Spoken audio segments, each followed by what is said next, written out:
gente está fazendo para pensar em estratégias para frente, tem um valor muito grande, né? Agradeço a presença aqui dos meus colegas. O design, além da forma, vem mostrar o design como uma ferramenta estratégica, porque, acima de tudo, a gente não quer mais competir por preço, não é mesmo? A gente quer competir por quê? Marca, posicionamento, competitividade. E a gente precisa saber usar essa nossa ferramenta design, que ainda não está muito mastigada, ela tem que ser lapidada. Eu preciso fazer com que o pessoal de marketing entenda, eu preciso fazer com que o pessoal da área comercial entenda, a área de negócios se aproprie, até porque não é um departamento isolado que fica lá num cantinho da empresa. Ele deve ser integrado, ele deve ser estratégico. E ele só vai funcionar na empresa quando o empresário abraçar essa causa. E a gente é responsável, a partir de agora, por pautá-lo nos argumentos para que ele vire nosso aliado e que o design seja o grande aliado da empresa. Para a gente não mais disputar por preço, e sim por posicionamento, imagem, mercado e o diferencial competitivo que a gente quer. Alinhados às expectativas, eu espero que vocês aproveitem muito bem esse painel, começando aqui com a Andréia, que vai fazer uma explanação para nós sobre a sua experiência na Eucatex. Obrigada, Andréia. Bom dia a todos. Vocês estão muito desanimados. Bom dia. Agora bacana. Então, a gente foi convidado para fazer esse painel, nós somos também patrocinadores. A nossa ideia é olhar um pouquinho para a nossa realidade. Afinal de contas, todos nós fazemos parte da cadeia produtiva. Eu vendo a chapa, vocês fabricam um móvel, e aí eu tenho um lojista, uma loja exclusiva e tudo mais. Como fornecedor de chapa que somos, a gente tem um elo da cadeia toda, conversa com a cadeia toda, e a gente percebe uma mudança muito rápida. Eu acho que a gente tem uma vantagem na Eucatex, porque eu sou designer, temos uma equipe, trabalhamos com arquiteto que pensa um pouco diferente do designer, mas ali esse conjunto, que é a nossa equipe aqui, a Luísa, mas a gente também trabalha com marketing. Então, a gente consegue ter uma visão do design além da forma. Isso nos ajuda muito a fazer algumas perguntas sobre a nossa situação atual. Será que a gente está entendendo por que nós hoje estamos nessa cadeia produtiva em que não há demanda pelo consumo de móveis? Será que a gente está entendendo exatamente o momento que o nosso consumidor vive? Será que a gente está fazendo as perguntas certas? Né? A gente sabe que passou do mundo analógico para o digital, todo mundo sabe, isso é muito claro.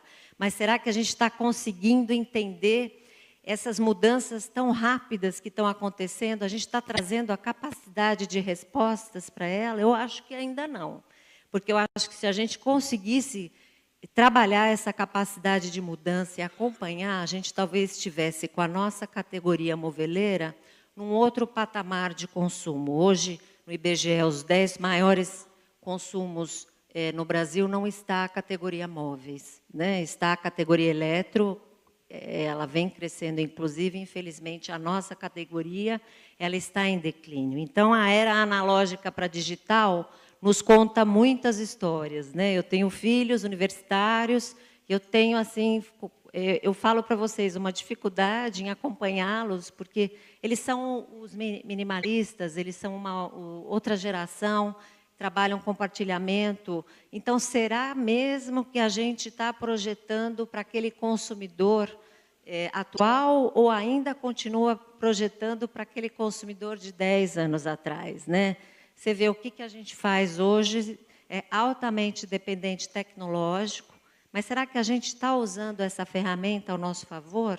Eu acredito que ainda não, porque é como eu falo, a gente faz muita pesquisa, olha muito loja, vai escutar muito o consumidor e também escuta vendedor, e a gente observa que muitas vezes eles não conseguem verbalizar tudo aquilo que um designer constrói e trabalha para criar um projeto inovador, né? Então, a gente tem que dar um pouco mais de valor a essa questão da cadeia nossa. E aí a gente vem refletir com vocês, será que a gente realmente é consciente do que o nosso consumidor quer? Porque, assim, hoje, 70% da comunicação e da pesquisa para decorar é feita através do YouTube, né? A gente trabalha em formação de pesquisa. Será que a gente usa esse canal a nosso favor?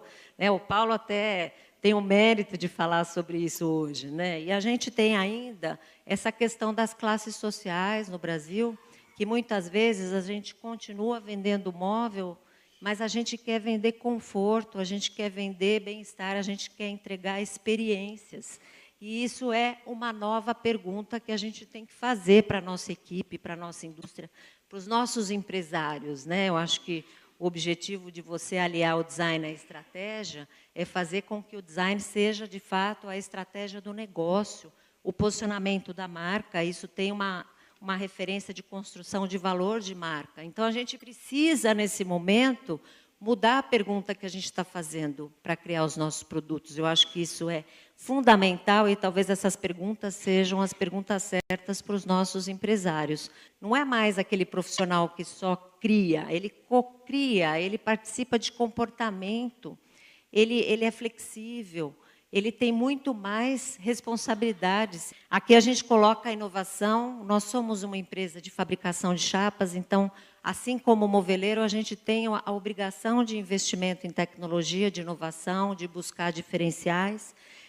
Só que a gente está num limite que a gente tem que ir no extremo da matéria-prima. A gente tem que inovar além do que a gente está fazendo.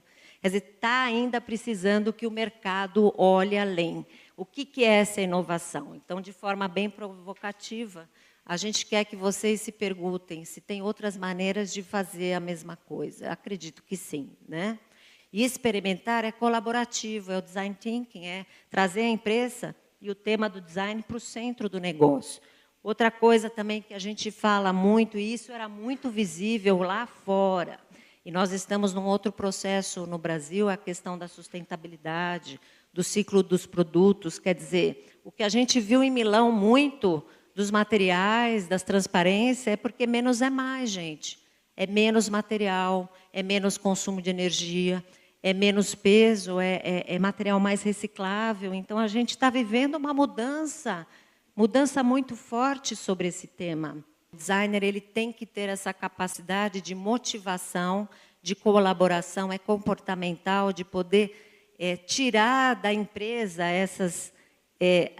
o propósito da marca, porque é aí que ele vai incorporar essa questão do projeto. Então, assim, hoje eu vou dizer para vocês que eu faria um outro curso de desenho industrial, muito mais aberto, né? Não tão fechado como foi a minha época, porque o designer hoje ele tem um outro papel no negócio de uma empresa. E ele precisa ser visto pelo empresário como um profissional que vai trazer muito, agregar muito para o negócio. No design, a gente continua projetando para um consumidor de 10 anos atrás.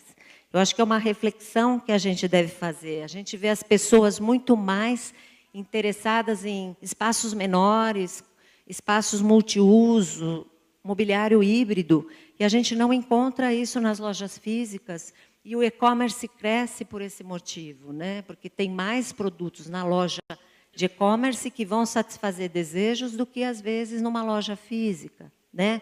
Principalmente num público C+, né?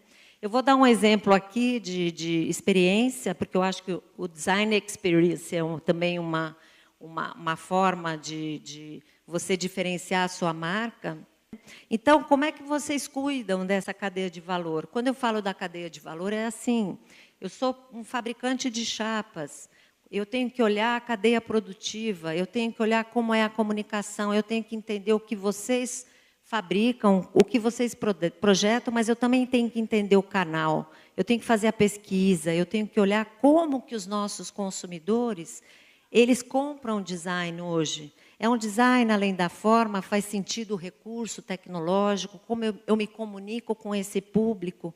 Então, hoje tem muita coisa que interfere. Eu acho que vocês, hoje, os recém-formados, os profissionais que estão há 5 anos aí no mercado, têm muito mais responsabilidade em relação ao design, experience, design estratégico, design thinking, né, o editorial, do que nós, formados aí há anos atrás. E isso é positivo? Eu acredito que sim, porque vocês estão fazendo parte de uma nova realidade de consumo.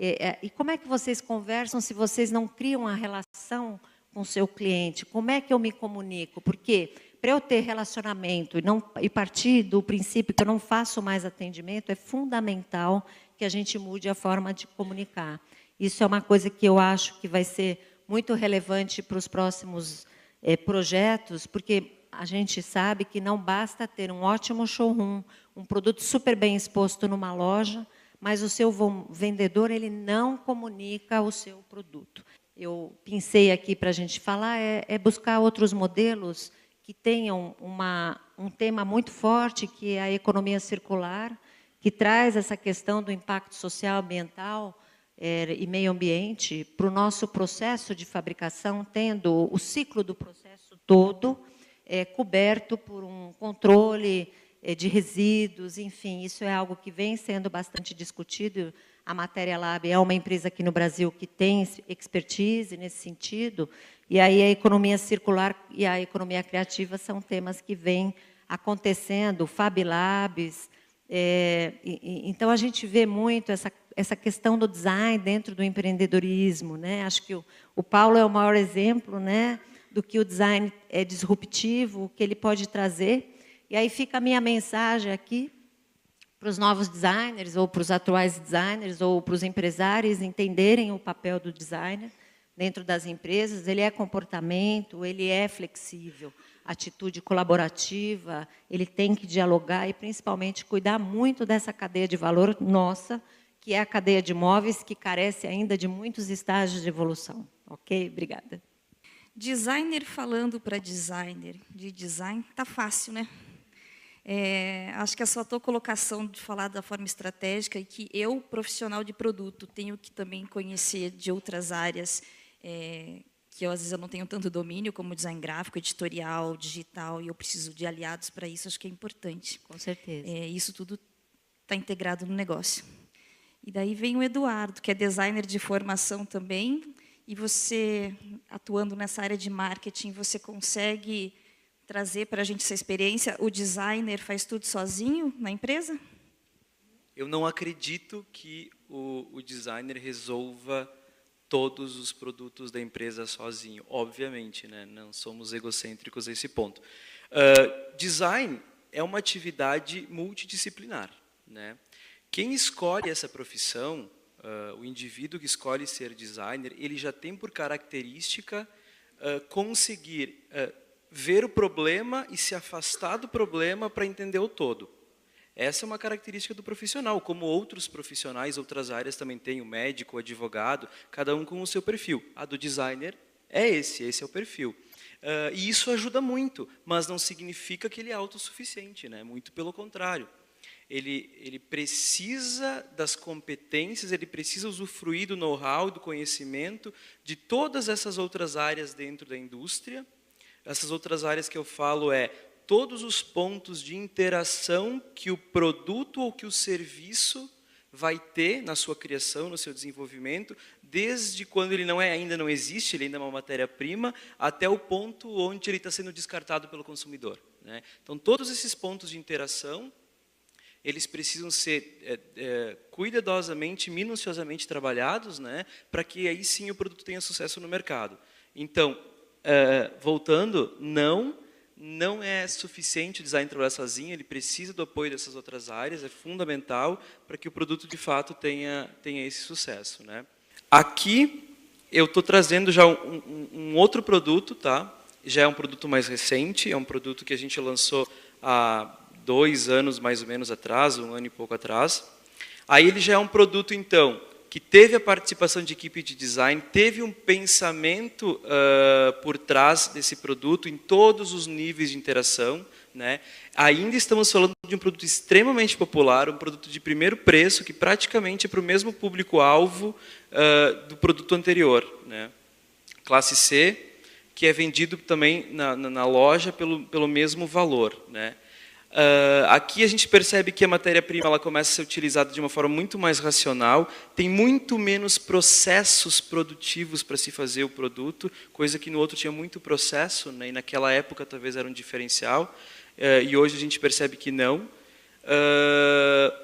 Porém, eu não vou falar da beleza do produto, que, como eu falei, não cabe a gente julgar, né? Porém, a estética desse produto, ele não reflete, de fato, o que é o design. Porque o design é muito mais daquilo que a gente vê no produto final, daquilo que o consumidor leva para casa, né? A atividade de design, ela não é meramente estética como era há 10 ou 20 ou 30 anos atrás. Ela deixou de ser algo estético-cultural para ir para um âmbito muito mais social e econômico. Então, a questão da greve dos caminhoneiros e da alta dos fretes interfere na criação desse produto aqui. Porque nós, como pesquisadores e como os entendedores do que está acontecendo com a nossa sociedade, a gente tem que visualizar o que nós vamos entregar de valor para o nosso consumidor, que vai ajudar ele a minimizar essas questões sociais que estão acontecendo. E a criação desse produto foi mais ou menos nessa onda, né? Qual que é a diferença da criação daquele que não teve um pensamento para esse que teve um pensamento? Essas imagens, não sei se dá para ver muito bem, aqui está um pouco nublado, mas é o produto antigo, né?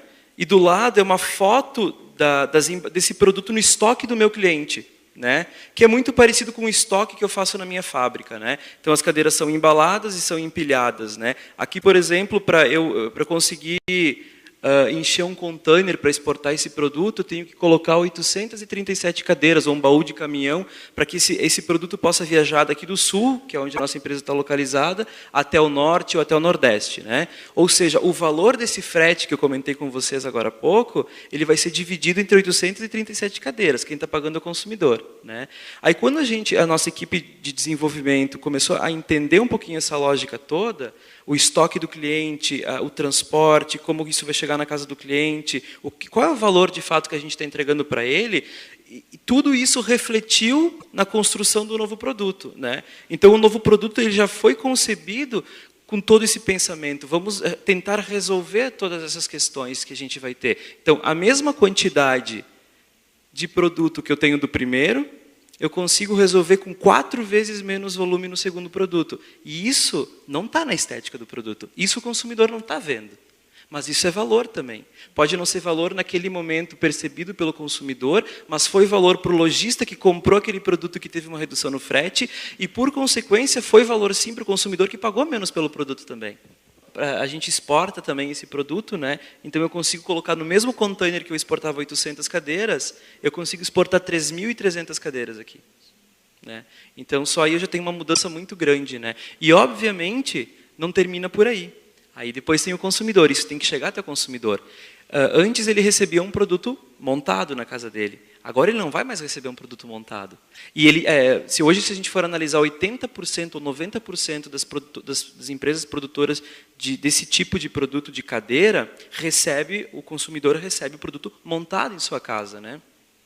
Então teve todo um estudo de engenharia de produto, como é que a gente vai fazer para facilitar a vida do consumidor, para que ele possa montar fácil. Poxa, mas aí tem aquela tendência do faça você mesmo, e aí tem uns blogs muito legais do nosso amigo Paulo, que ensina você a fazer em casa sem precisar de ajuda de ninguém, ou pelo menos não precisa pagar para outras pessoas fazerem. Então a gente foi pegando todos esses insights e trabalhando isso. Obviamente, não só a minha equipe de designers, mas também a equipe de engenharia, a equipe de suprimentos, para que juntos a gente conseguisse chegar na conclusão desse produto, desenvolver um projeto que seja fácil de produzir, que seja econômico, que tenha uma estética interessante, que o consumidor queira levar para sua casa, que ele sabe que ele está levando para casa um produto que é desmontado e que ele vai ter um trabalho para montar esse produto, né? E aí, obviamente, tem todo um trabalho que a gente está aí já há 2, 3 anos fazendo e parece que não termina nunca, né? De como que a gente vai fazer com que o consumidor entenda isso e que isso também é um valor, né? Então, desde a gente busca canais que se aproximem mais do nosso consumidor atual, posts, vídeos no YouTube mostrando como é que se monta, qual é a vantagem de ter um produto desmontado, a facilidade de acomodar, de guardar, como é que eu posso combinar esse produto. Poxa, se o produto é desmontado e eu compro 2 produtos de cores diferentes, eu posso misturar as peças, eu posso criar um produto exclusivo, mas como é que eu vou fazer? Então, é um trabalho gigantesco que tem que fazer e que, obviamente, o designer sozinho não vai fazer, né? Ele é parte disso tudo. Aí a equipe de marketing entra e juntos a gente consegue fazer toda essa construção para aí sim poder entregar valor para o nosso consumidor, né? Pensamento estratégico de design de um pensamento meramente estético do produto. Então, eu acho que Parece que é cansativo falar de novo isso, né, que design é estética, mas infelizmente a gente ainda tem isso, né, que design é estética, e não é estética há muitos anos, não é mais. E é essa construção de pensamento que a gente tem que mudar, né? A gente precisa se posicionar como uma profissão que trabalha em conjunto, trabalha de forma estratégica, também trabalha com a engenharia, como o Renato vai falar para a gente, dessa união da engenharia, da tecnologia.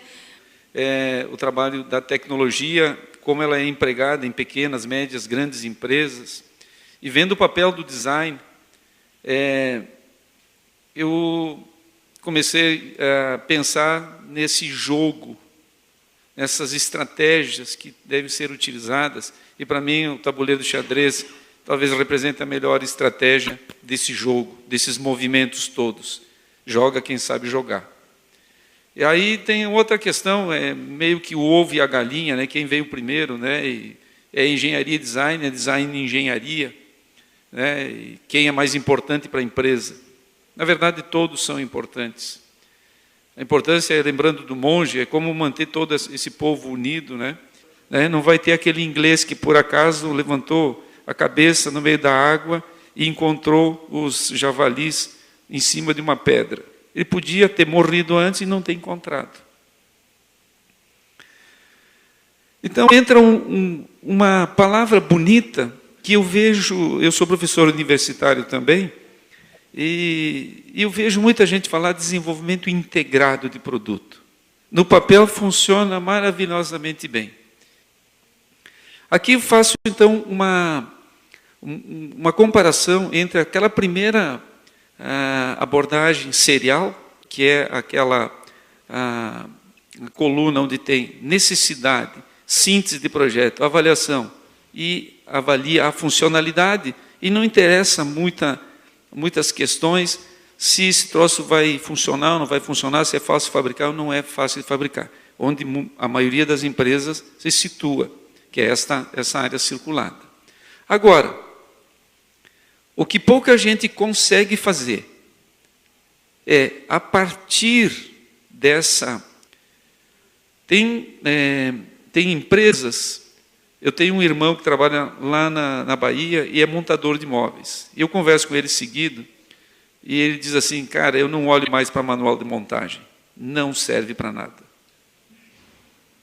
Então, tem que fazer um manual de montagem que seja possível de ser lido e ser seguido. Porque senão não vai dar certo. O teu produto vai ser ruim. Tem que ter um projeto de qualidade. Que esse produto não retorne para a empresa, que ele não cause má impressão. Agora, qualidade tem que estruturar metrologia, ferramentas adequadas, equipamentos adequados. Tem muitas empresas que querem fazer móveis modulados ou sob medida, não tem nenhum disco de serra adequado para fazer aquele corte. E aí faz processos totalmente inadequados. A questão da assistência técnica. Tem que garantir que aquele produto chegue na casa do cliente sem problemas.